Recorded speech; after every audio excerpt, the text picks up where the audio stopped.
बेटा अभी तक हम लोगों ने प्रीवियस वीडियो में डिस्कस किया बेटा हम लोगों ने आपके सेल्स के बारे में और यूनिसेलुलर मल्टीसेलुलर ऑर्गेनिजम्स के बारे में डिस्कस किया।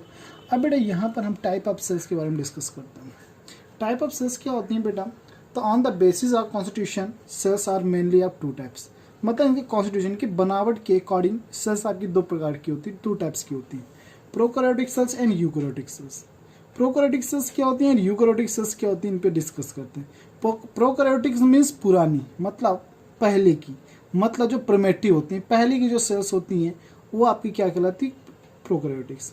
जो प्रोकैरियोटिक्स से डेवलप होकर जिनमें एडवांस फीचर आ जाते हैं उन्हें यूकैरियोटिक सेल्स कहते हैं। लाइक एग्जांपल समझ लेते हैं, जैसे हम लोग कहते नहीं कि पहले जो आपकी बाइक्स आती थी उनके structure and engine power and others की जो पावर थी बेटा कम थी, बट इन नाउ डेज बेटा जो बाइक्स आती हैं बेटा स्पोर्टिंग बाइक थी, उनकी डिज़ाइन, उनकी इंजन पावर, उनका माइलेज उनसे ज़्यादा होता है, मतलब उनसे हाईटेक होती है। उसी तरह जो प्रोकैरियोटिक सेल्स हैं उनसे बेटा हाईटेक सेल्स कौन से होते हैं, यूकैरियोटिक सेल्स होती हैं, जिनमें आपका पूरा मेंटेनेंस, हाई डेवलप ऑर्गेनेल्स होंगे, हर एक चीज़ इसमें मेंटेन होगी। तो इसके अकॉर्डिंग कॉन्स्टिट्यूशन के अकॉर्डिंग बेटा सेल्स को 2 टाइप्स में डिवाइड कर दिया जाता है, प्रोकैरियोटिक एंड यूकैरियोटिक्स में। तो सबसे पहले हम प्रोकैरियोटिक सेल्स के बारे में डिस्कस करते हैं। प्रोकैरियोटिक सेल्स हैं क्या, उनमें ऐसे इंपॉर्टेंट पॉइंट्स हैं क्या जिनके बारे में हम यहाँ ध्यान से पढ़ते हैं। Prokaryotic cells the cell in which are 2 nucleus is absent। मतलब वो सेल जिसमें ट्रू न्यूक्लियस, इसमें ट्रू न्यूक्लियस नहीं होता, मतलब जो इसमें जो न्यूक्लियस होता है वो बेटा उसकी जो न्यूक्लियर मेम्ब्रेन होती है वो absent होती है, जिसकी वजह से ये न्यूक्लियाइड हो जाते हैं। इस टाइप के न्यूक्लियस को न्यूक्लियाइड बोलते हैं। आपका true nucleus is absent are called prokaryotic cells. इन्हें क्या कहते हैं, प्रोकैरियोटिक सेल्स भी कहते हैं। प्रो मीन्स होता है प्रिमिटिव, कैरियोन्स मीन्स होता है न्यूक्लियस, जिसमें पुराना न्यूक्लियस हो। पुराना न्यूक्लियस मतलब जिसमें न्यूक्लियर मेम्ब्रेन न प्रेजेंट हो, मतलब न्यूक्लियस बेटा बाउंडेड होता है ऑल अराउंड एक मेम्ब्रेन से, जिसे न्यूक्लियर मेम्ब्रेन कहते हैं।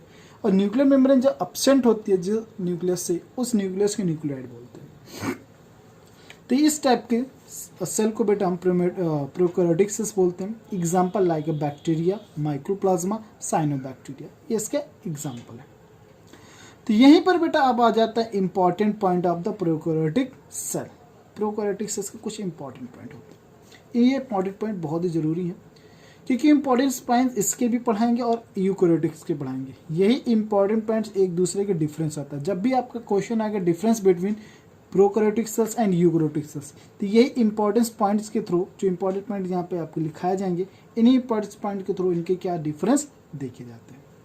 तो पहला इंपॉर्टेंस पॉइंट था बेटा absence of a true nucleus. इसमें ट्रू न्यूक्लियस की क्या होती है, अब्सेंस होती है।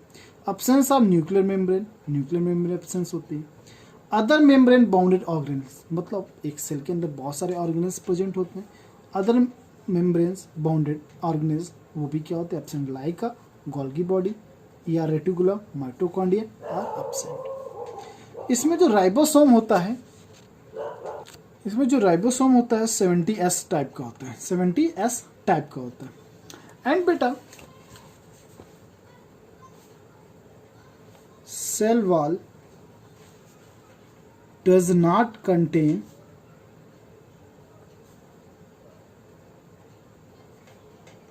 सेलुलोज। क्या नहीं कंटेन करते, सेलुलोज नहीं कंटेन करते। सेलुलोज और क्रिटिन, क्या किटिन, इनकी सेल वॉल में ये प्रेजेंट नहीं होते, do not contain. And mitochondria is absent। Mitochondria क्या होती है, absent होती है। क्या होते हैं, absent होती है।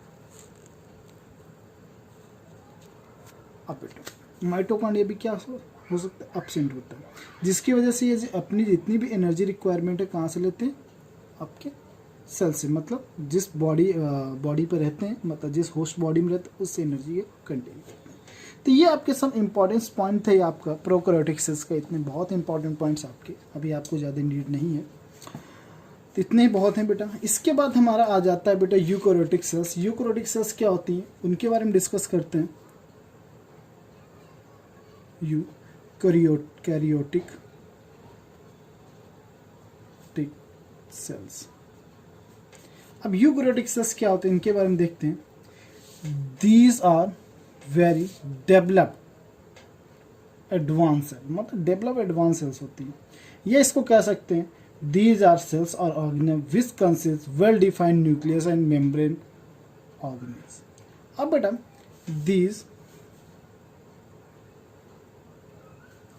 these are cells or organisms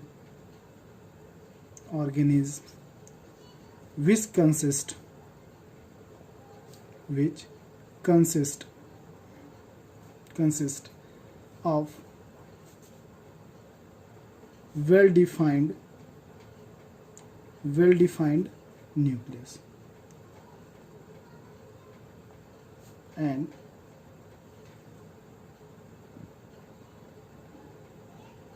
membranes organelles। जो इतने बेटा मेम्ब्रेन्स ऑर्गेनेल्स होते हैं वो सारे क्या होते हैं, प्रेजेंट होते हैं। ये होता है बेटा इनका आपका यूकैरियोटिक्स का पहचान करने का तरीका। ये आपके यूकैरियोटिक सेल्स होती हैं बेटा जिनके में आपका ऐसे और या ऑर्गेनेल्स जो बेटा कंसिस्ट करते हैं well defined nucleus and organelles को। बेटा इस टाइप के सेल्स आपके क्या कहलाते हैं, यूकैरियोटिक सेल्स। अब इनके कुछ इंपॉर्टेंट पॉइंट हैं बेटा, उन पे डिस्कस कर लेते हैं। Important point of eukaryotic cell, eukaryotic cells के कुछ इंपॉर्टेंट पॉइंट। पहला पॉइंट क्या है बेटा इनमें, न्यूक्लियस। सिंपल सा हमने कहा था दोनों के बीच में डिफरेंस बनता है। जैसे इसमें क्या था, अब्सेंस ऑफ ट्रू न्यूक्लियस। इसमें क्या होगा, nucleus is very well defined, मतलब वेरी वेल डिफाइंड होता है।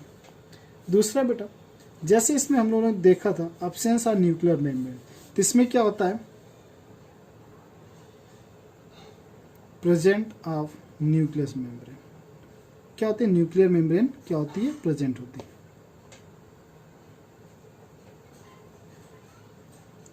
तो बेटा इस तरह से डिफरेंस भी बनते चलते हैं बेटा ये। अब बेटा DNA is not circular nature के नहीं होते डीएनए, ठीक। एंड बेटा यहाँ पे राइबोसोम्स हमारा क्या था बेटा, आपका 70S का था। तो यहाँ पे जो राइबोसोम यूज किया जाता है, राइबोसोम होता है इसमें प्रेजेंट होता है। राइबोसोम्स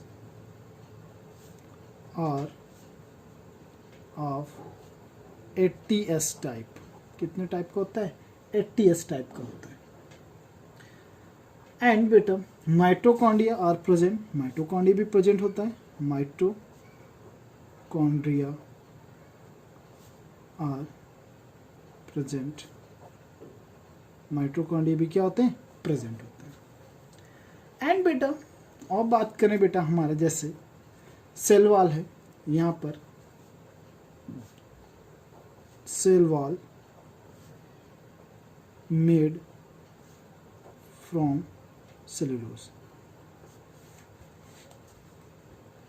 सेलुलोज की बनी होती है। तो ये बेटा आपके सब इंपॉर्टेंट पॉइंट थे यूकैरियोटिक सेल्स के। तो यही यूकैरियोटिक और प्रोकैरियोटिक जो इंपॉर्टेंस पॉइंट होते हैं, इन्हीं इंपॉर्टेंट पॉइंट से क्या बन जाता है, डिफरेंस बन जाते हैं। इन्हीं इंपॉर्टेंट पॉइंट से डिफरेंस बन जाते हैं। तो इन्हीं से हम लोग डिफरेंस को आइडेंटिफाई करेंगे। तो अब इसके बाद हमारा आ जाता है बेटा animal cell and plant cells. क्या आ जाते हैं, animal cell and plant cells. Prokaryotic eukaryotic आपका सेल्स के बाद हमारे एनिमल तो प्लांट सेल्स में आपकी सेल्स डिवाइड हो जाती हैं, क्योंकि यूकैरियोटिक सेल्स आपके एनिमल सेल और प्लांट सेल में मोस्टली डिवाइड होती हैं। तो यहाँ पर एनिमल सेल्स और प्लांट सेल्स को हम बाय डिफरेंस के अकॉर्डिंग समझेंगे। ये बेटा आपकी प्लांट एंड एनिमल सेल्स हैं बेटा। यहाँ पर आपके दोनों में जो कॉमन है बेटा, उनको कॉमन एरो से बेटा बोथ में दिखाया गया है। और बेटा जो चीज़ें डिफरेंस है बेटा उनको अलग अलग दिखाया गया है। इन्हीं चीज़ों को हम टेबुलर फॉर्म में यदि देखेंगे तो टेबुलर फॉर्म में यहाँ पर हम समझेंगे, क्योंकि यहाँ पर हमें एक डायग्राम में बेटा दिया गया है। तो जो आपकी animal cells and plant sales दोनों में ऑर्गेनेल्स हैं उनको बेटा एक साथ दिखा दिया गया, एक ही एरो से, दोनों एरो से डिनोट कर दिया गया है। जो चीज़ें प्लांट सेल में नहीं उनको अलग रखा गया है, जो चीज़ें एनिमल सेल्स में नहीं उनको अलग रखा गया है। तो यहाँ पर आप डायग्राम को ध्यान से देखेंगे आपको डिफरेंस दिखाई देगा। अब इन्हीं डिफरेंस को हम एक टेबल में हम अरेंज करके देखें तो किस तरह आता है, इसको हम चलो देखते हैं। हम यहाँ पर इसको एक्सप्लेन नहीं करेंगे, हम इसको अकॉर्डिंग टू इनके डिफरेंस के अकॉर्डिंग हम इसको पूरा समझा देंगे आपको कि किस तरह प्लांट सेल्स क्या होती है एंड एनिमल सेल्स क्या होती है। तो बेटा इनके डिफरेंस के अकॉर्डिंग देखते हैं बेटा। तो हम क्या करते हैं, एक बेटा हम प्रॉपर डिफरेंस के लिए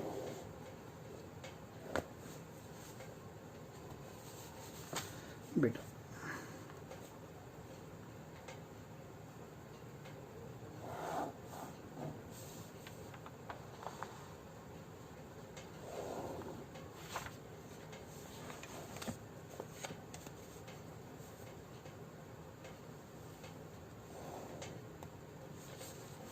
अब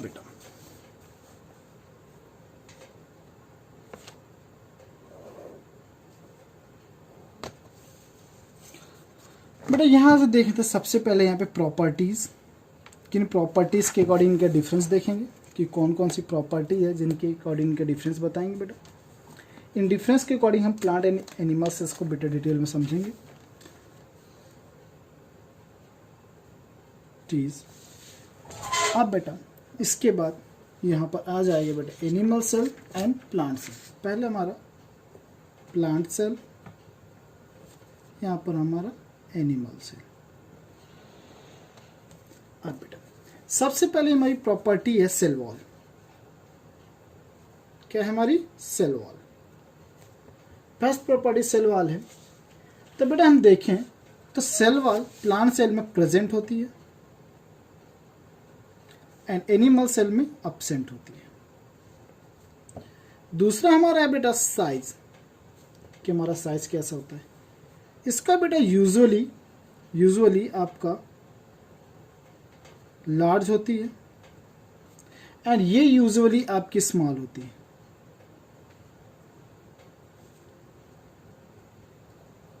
स्मॉल होती है। साइज की बात हम बात करें बेटा फ्लेक्सिबिलिटी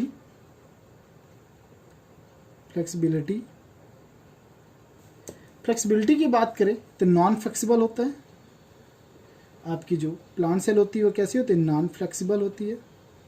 एंड बेटा आपकी एनिमल सेल आपकी फ्लेक्सिबल होती है।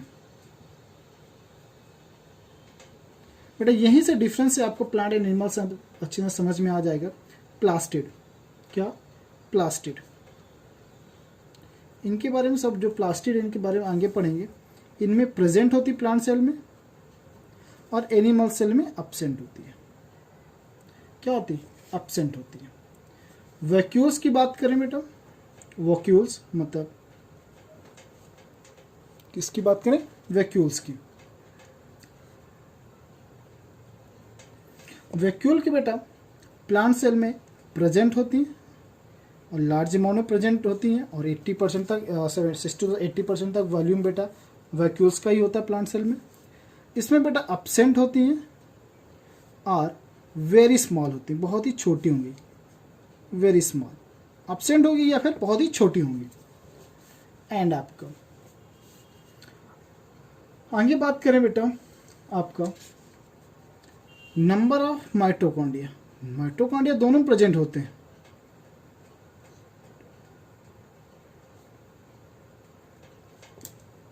बट इसमें कुछ प्रेजेंट होते हैं, फीवर मतलब कुछ प्रेजेंट होते हैं। इसमें मोर बहुत ज़्यादा प्रेजेंट होते हैं। बस ये होता है। अब बेटा यहाँ पर और हम देखेंगे कौन से आपके लिए इंपॉर्टेंट है। तो अब बेटा ध्यान से देखते हैं तो क्लोरोफिल देखते हैं बेटा। क्या बेटा? क्लोरोफिल की बात करें तो प्लांट सेल में प्रेजेंट होता है एंड एनिमल सेल में अब्सेंट। हम यहाँ पे देखें 1 2 3 4 5 6 7 7 आपके डिफरेंस हो गए, ये इतने आपके लिए बहुत है बेटा कि 7 डिफरेंस के अकॉर्डिंग आप आइडेंटिफाई कर सकते हैं। तो देख सेल वॉल की बात करें तो बेटा प्रेजेंट होती है प्लांट सेल में, एनिमल सेल में एब्सेंट होती है। साइज यूजुअली लार्ज होता है प्लांट सेल का, एनिमल सेल का स्मॉल होता है। फ्लेक्सिबिलिटी प्लांट सेल में नो एंड एनिमल सेल्स में प्रेजेंट होती है। प्लास्टिड बेटा प्लांट सेल में प्रेजेंट होते हैं, एनिमल सेल में एब्सेंट होते हैं। वैक्यूल्स प्रेजेंट होते हैं प्लांट सेल में और बड़े लार्ज अमाउंट में प्रेजेंट होते हैं, और एनिमल्स में एब्सेंट या वेरी स्मॉल, बहुत छोटे होते हैं। नंबर ऑफ माइटोकॉन्ड्रिया, इसमें कुछ फ्यूअर प्रेजेंट, इसमें मोर, बहुत ज़्यादा प्रेजेंट होते हैं। क्लोरोफिल हो गया। तो ये हमारा डिफरेंस था plant cell and animal cells में। तो ये हमारा हो गया plant cell and animal cells. इसके बाद आते हैं बेटा स्ट्रक्चर ऑफ सेल पे। स्ट्रक्चर ऑफ सेल क्या होता है उसको डिस्कस करते हैं।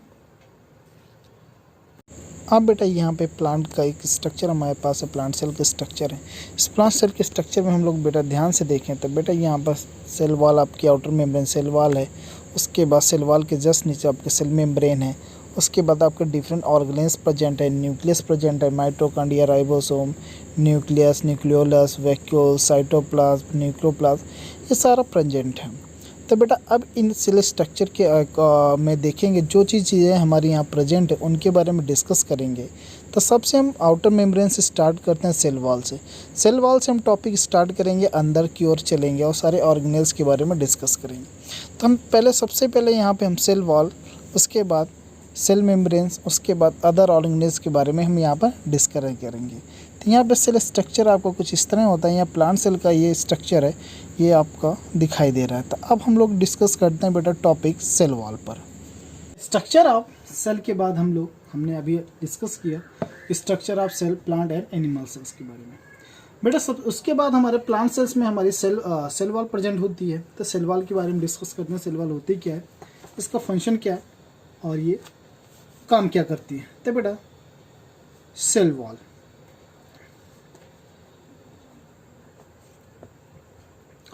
सेल वॉल है क्या बेटा, उस पर हम देखते हैं। तो इसको पॉइंट वाइज लिखते हैं बेटा, साइंस को जितना पॉइंट वाइज लिखे उतना बेटर होता है। अब बेटा इट इज, अब बेटा ध्यान से समझ लो है क्या, it is found outer to the cell membrane.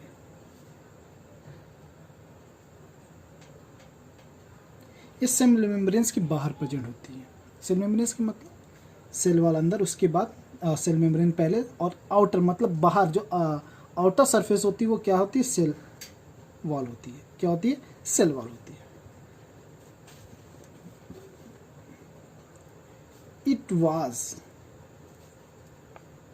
First observe, मतलब इसको फर्स्ट टाइम किसने ऑब्जर्व किया था उसके बारे में। First observed by Robert Hooke. किसने पहले सबसे पहले सेल वॉल को ऑब्जर्व किया था, रॉबर्ट हुक ने किया था। कब किया था, 1665 में किया था। अब बेटा सेल वॉल होती है एनिमल सेल में क्या होती है, एब्सेंट होती है। किसमें, cell wall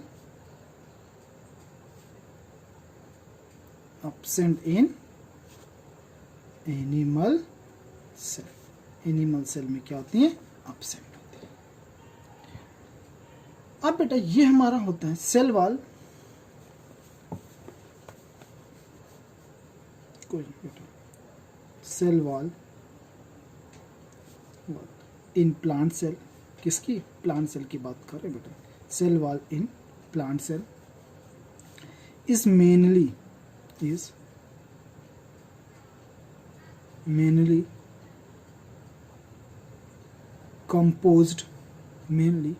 composed of cellulose। किसकी बनी होती है, सेलुलोज और किटिन। किसकी बनी होती है, सेलुलोज और किटिन की बनी होती है। और सेलुलोज क्या होता है बेटा, कॉम्प्लेक्स सब्सटेंस होता है जो बेटा सेल को स्ट्रेंथ प्रोवाइड करता है। क्या प्रोवाइड करता है, स्ट्रेंथ प्रोवाइड करता है। सेलुलोज क्या होता है बेटा, एक कॉम्प्लेक्स सब्सटेंस होता है जो आपको सेल को स्ट्रेंथ प्रोवाइड करता है। अब बेटा आगे cell wall is freely membrane. Freely membrane, freely membrane क्या है कि बेटा इसको समझ लो, both solute and solvent can pass through, मतलब इससे सॉल्यूट एंड सॉल्वेंट दोनों पास हो जाते हैं, इसलिए फ्रीली मेम्ब्रेन कहते हैं। मतलब ये दोनों पास करा देती है, इसलिए इसको फ्रीली मेम्ब्रेन कहने लगते हैं। अब बेटा इसका मेनली फंक्शंस क्या होते हैं, ये तो बेटा सेल वॉल के बारे में हो गया, इसके फंक्शन क्या होते हैं।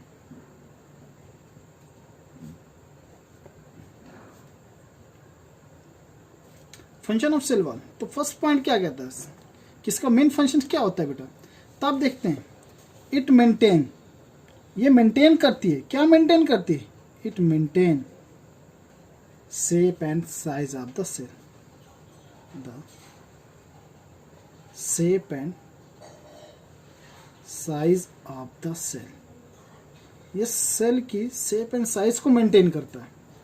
दूसरा और क्या मेंटेन करता है, ये आपको सेल को प्रोवाइड करता है क्या, mechanical support. Cell wall provide to cell mechanical support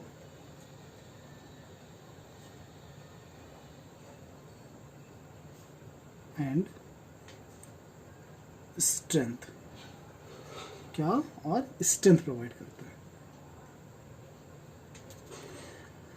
and बेटा और ये इसका और फंक्शन भी एक है, और देख लेते हैं बेटा। इन रूट की बात करें, रूट में, in root cell wall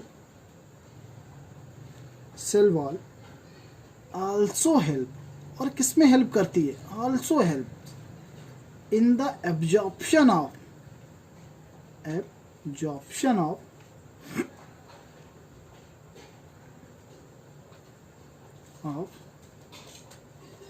water and minerals, ये इसमें भी हेल्प करती है। तो ये सेल वॉल के 3 फंक्शन है और ये सेल वॉल के पॉइंट्स थे। तो ये आपकी सेल वॉल थी जिसमें आपका मेनली फंक्शन आते हैं कि आपकी सेल वॉल होती क्या है। इसके बाद हमारा आता है बेटा सेल मेम्ब्रेन और प्लाज्मा मेम्ब्रेन। बेटा अब सेल मेम्ब्रेन आते हैं। सेल मेम्ब्रेन क्या है बेटा,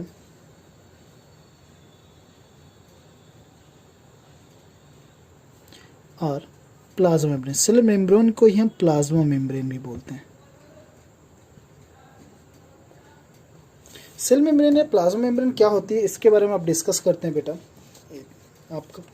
तो बेटा सेल मेम्ब्रेन क्या होती है बेटा, अब बेटा every cell is bounded by a thin, elastic but strong, elastic होती है बट कैसी होती है, स्ट्रॉन्ग होती है, strong membrane called plasma membrane, called plasma membrane. बेटा ये एवरी सेल मतलब प्रत्येक सेल जो आप बेटा आपकी बाउंडेड होती है किसके through, thin elastic but strong membrane से, उस आप मेम्ब्रेन को क्या कहते हैं, प्लाज्मा मेम्ब्रेन कहते हैं। क्या कहते हैं, प्लाज्मा मेम्ब्रेन कहते हैं। अब बेटा ये बोथ में प्रेजेंट होती है, किसमें, एनिमल सेल्स में भी और प्लांट सेल्स में प्रेजेंट होती है।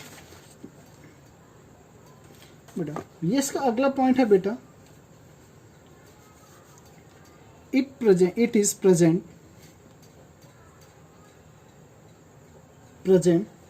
in both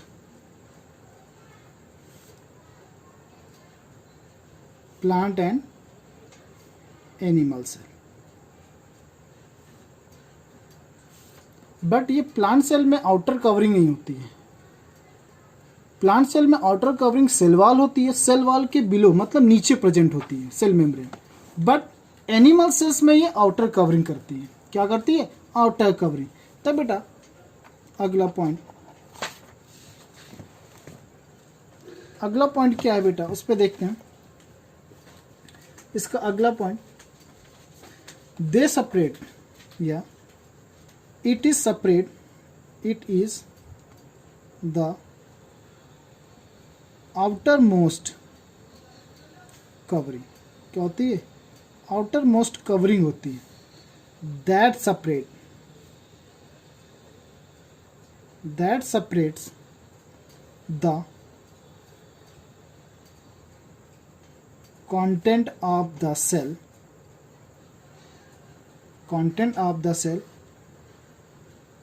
from the external environment। ये एक्सटर्नल एनवायरनमेंट से क्या करती है? सेल के जो इनसाइड, जो सेल के अंदर जितने भी कंटेंट होते हैं, like cell membrane, plasma, organelles, ये सबको एक्सटर्नल मतलब बाहर के एनवायरनमेंट से क्या रखती है? सेपरेट रखती है। ये मेन आपका क्या होता है? आपका सेल मेम्ब्रेन का वर्क होता है। अब बेटा इसके जो फंक्शन होते हैं, इसके मोस्टली 2 फंक्शन होते हैं प्लाज्मा मेम्ब्रेन के, जो आपको बताए जाएंगे। फंक्शन ऑफ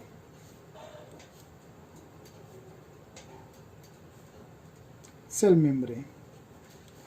सेल मेम्ब्रेन के 2 फंक्शन होते हैं बेटा। पहला आपका, इट गिव्स definite shape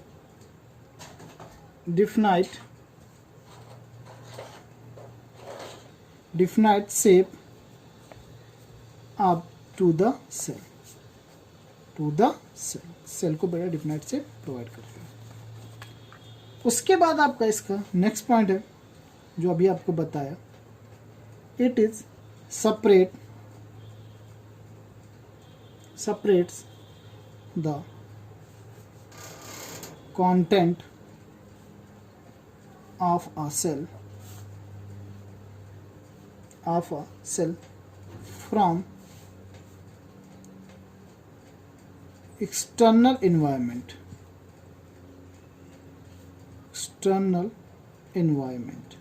ये इसके 2 फंक्शन होते हैं। डिफिनाइट शेप प्रोवाइड करता है, देता है बेटा सेल को, और बेटा सेपरेट करता है inside content of the cell को बेटा एक्सटर्नल एनवायरनमेंट से।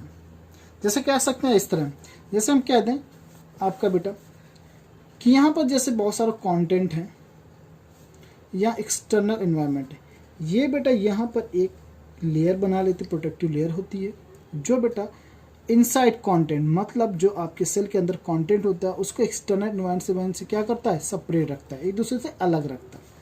आपका ये कहने का मतलब।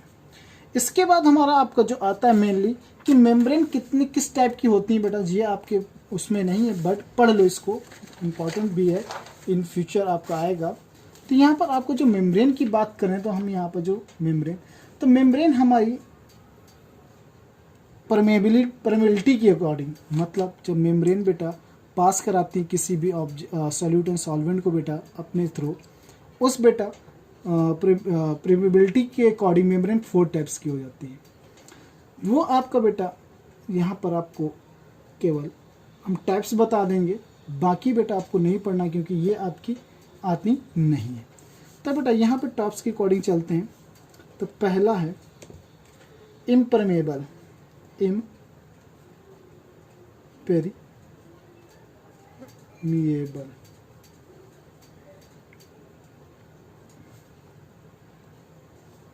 मेम्ब्रेन बेटा एक ये जो होती है इम्परमेबल मेम्ब्रेन, ये किसी भी टाइप के सब्सटेंस को अलाउ नहीं करती मूवमेंट के लिए, किसी भी टाइप के सब्सटेंस को अलाउ नहीं करती, किसके लिए? मूवमेंट के लिए। दूसरी होती है semi permeable membrane,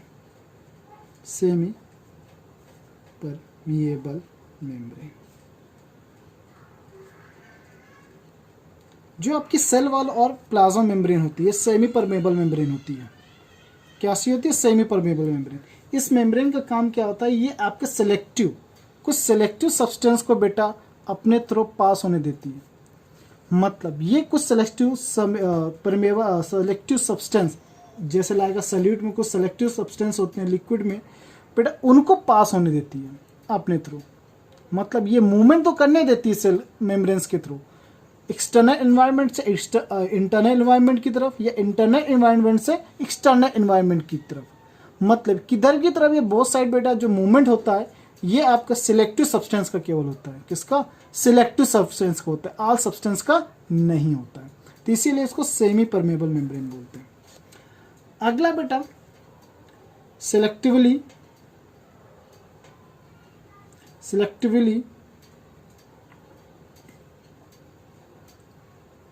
permeable membrane, इसका भी वर्क सेम है, इसी की तरह होता है। ये भी सेलेक्टिव सब्सटेंस को केवल ही पास होने देती है। ठीक, अब इसके बाद आता है फ्रीली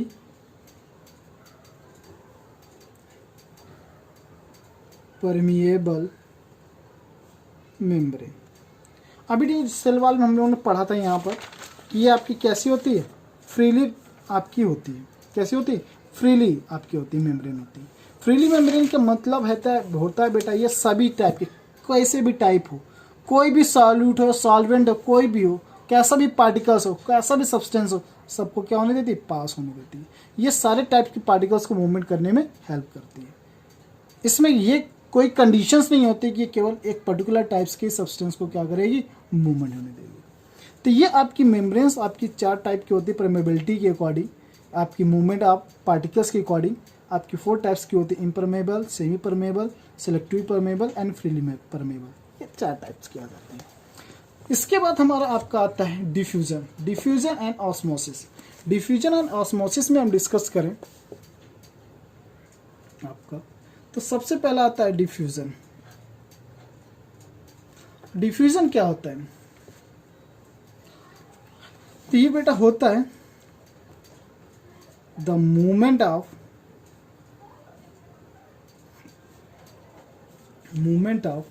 substance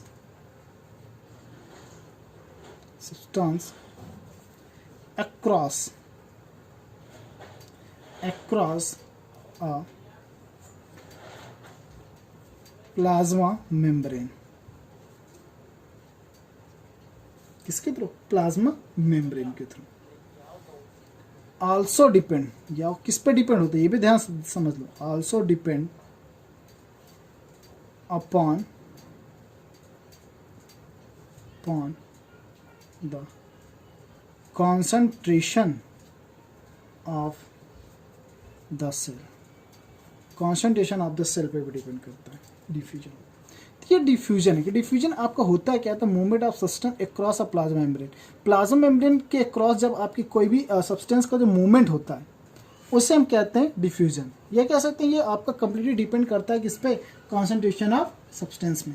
इसी के अकॉर्डिंग बेटा एक डिफिनेशन की और बनती है डिफ्यूजन की। क्या बनती है? The movement of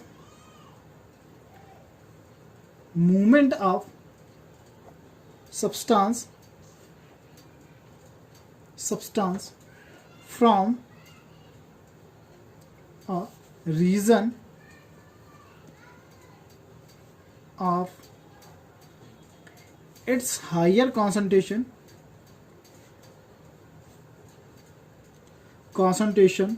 to a region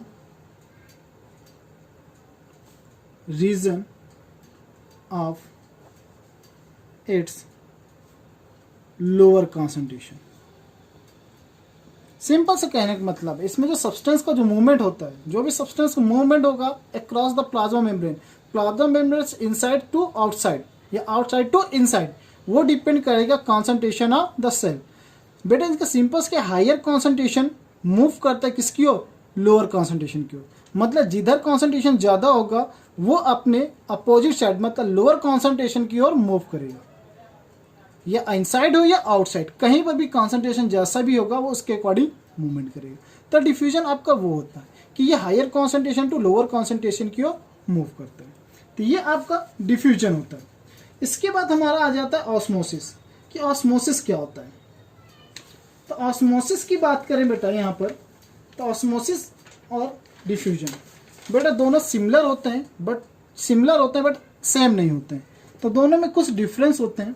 जो डिफ्यूजन प्रोसेस होती है बेटा वो एनी टाइप्स, किसी भी टाइप्स में हो सकता है, कहीं पर भी हो सकता है, टेक्स्ट एनी मीडियम में हो सकता है। ऑस्मोसिस के लिए हमें एक पर्टिकुलर मीडियम चाहिए। तो हम पहले ऑस्मोसिस की डिफिनेशन देख लेते हैं, फिर इन दोनों के बीच में डिफरेंस देखेंगे कि इन दोनों के बीच में डिफरेंस क्या होता है। तो यहाँ डिफ्यूजन वर्ड यूज क्यों किया गया बेटा? क्या होता है कि जो सेल मेम्ब्रेन होती है एंड सेल वॉल होती है बेटा, जब ऑक्सीजन एंड अदर सब्सटेंस का जब इनके बीच में आपका मूवमेंट होता है तो डिफ्यूजन या ऑस्मोसिस प्रोसेस के थ्रू ही होता है। जैसे हम कहते हैं सेल के बाहर कार्बन डाइऑक्साइड का कंसंट्रेशन कम होता है, जैसे लाइक हमारी रिस्पायरेशंस के थ्रू हमारी ऑक्सीजन होल बॉडी में सप्लाई होती है। होल बॉडी में क्या होती है? सप्लाई होती है। तो बेटा ये सेल के अंदर ऑक्सीजन कैसे जाती है और सेल के अंदर से कार्बन डाइऑक्साइड बाहर कैसे आती है? तो ये बाय डिफ्यूजन प्रोसेस के थ्रू होती है। जब हम रिस्पायरेशंस करते हैं तो ऑक्सीजन की कॉन्सेंट्रेशन हाई हो जाती है। क्या हो जाती है? ऑक्सीजन की कॉन्सेंट्रेशन हाई होती है तो सेल के बाहर या आउटसाइड ऑफ द सेल बेटा ऑक्सीजन की कॉन्सेंट्रेशन हाई होती है और इनसाइड द सेल ऑक्सीजन की कॉन्सेंट्रेशन लेस हो जाती है। जिसकी वजह से बेटा सिंपल से यहाँ समझ लो, जैसे मान लेते हैं ये आपकी सेल है, क्या हमारी सेल है, यहाँ पर ऑक्सीजन की कॉन्सेंट्रेशन क्या है बेटा? लेस है। बेटा यहाँ पर ऑक्सीजन की कॉन्सेंट्रेशन हाई है। तो सिंपल से डिफ्यूजन प्रोसेस क्या कहती है कि बेटा हाई कॉन्सेंट्रेशन से लो कॉन्सेंट्रेशन, जो मूवमेंट होगा ऑक्सीजन के बेटा कुछ इस तरह होगा। ये हाई कॉन्सेंट्रेशन से किधर की ओर मूव करेगी? लो कॉन्सेंट्रेशन की ओर। किधर की ओर? लो कॉन्सेंट्रेशन की ओर। तो बाहर हाई कॉन्सेंट्रेशन था और अंदर लो कॉन्सेंट्रेशन, तो ऑक्सीजन बाहर से कहाँ चली जाती है? अंदर। ये इसी तरह से आपका डिफ्यूजन प्रोसेस, तो ऑक्सीजन डिफ्यूज होती है। इसी तरह कार्बन डाइऑक्साइड बेटा सेल से बाहर निकलती है, क्योंकि कार्बन डाइऑक्साइड की कॉन्सेंट्रेशन सेल के अंदर ज़्यादा होती है और बाहर कम होती है। तो कार्बन डाइऑक्साइड का जो मूवमेंट होता है कुछ इस तरह होता है, इनसाइड से सेल से आउटसाइड ऑफ द सेल। तो ये बेटा डिफ्यूजन होते हैं। इसी तरह बेटा आपका रिस्पायरेशन के थ्रू आपका ऑक्सीजन एंड कार्बन डाइऑक्साइड का एक्सचेंजमेंट होता है। अब यहीं पर हम बात करें ऑस्मोसिस की। ऑस्मोसिस क्या होता है? ऑस्मोसिस क्या होता है बेटा? ध्यान से इसको समझ लेते हैं। Movement of water from a region of high water concentration through the region of low concentration. बेटा सिंपल से इसका भी द मूवमेंट ऑफ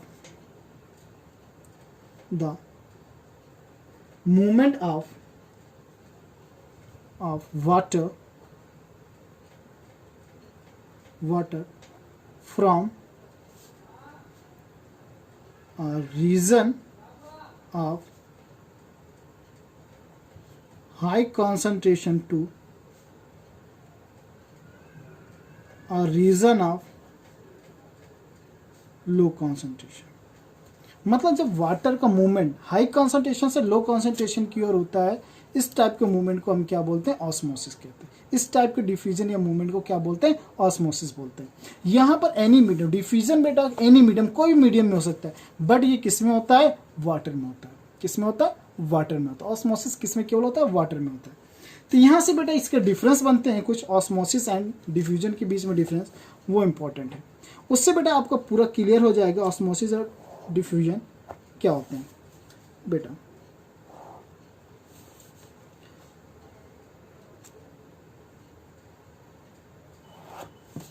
अब बेटा यहां पर आपका होता है डिफ्यूजन, ये हमारा ऑस्मोसिस। अब बेटा ऑस्मोसिस क्या होता है? वो क्या होता है? डिफ्यूजन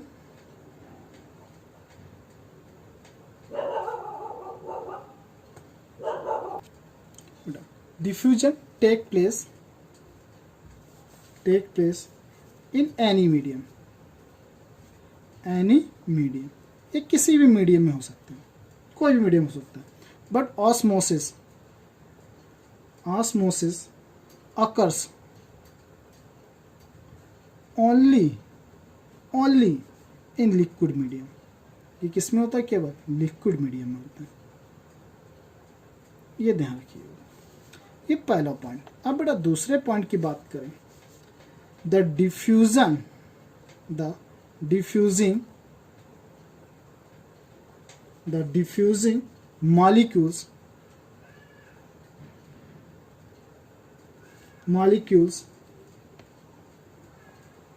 may be, जो डिफ्यूजन मॉलिक्यूल्स होते हैं क्या कौन कौन से हो सकते हैं, मे बी सॉलिड,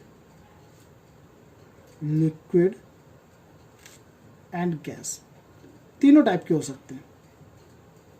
कितने टाइप के? तीनों टाइप्स के हो सकते हैं। जो डिफ्यूजन मॉलिक्यूल्स है सॉलिड भी हो सकते हैं, लिक्विड भी हो सकते हैं, गैस भी हो सकते हैं। बट ऑस्मोसिस में इट इन्वॉल्व्स क्या? It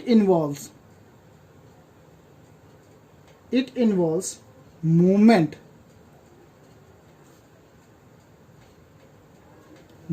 of solvent molecules.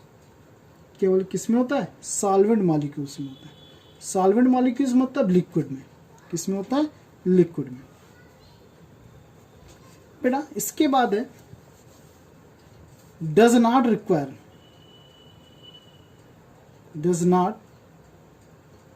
Require semi permeable membrane.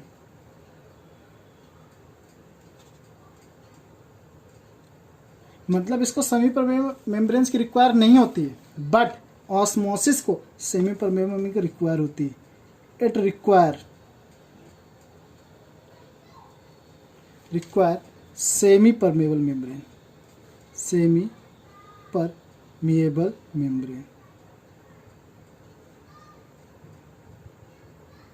समझ में आया?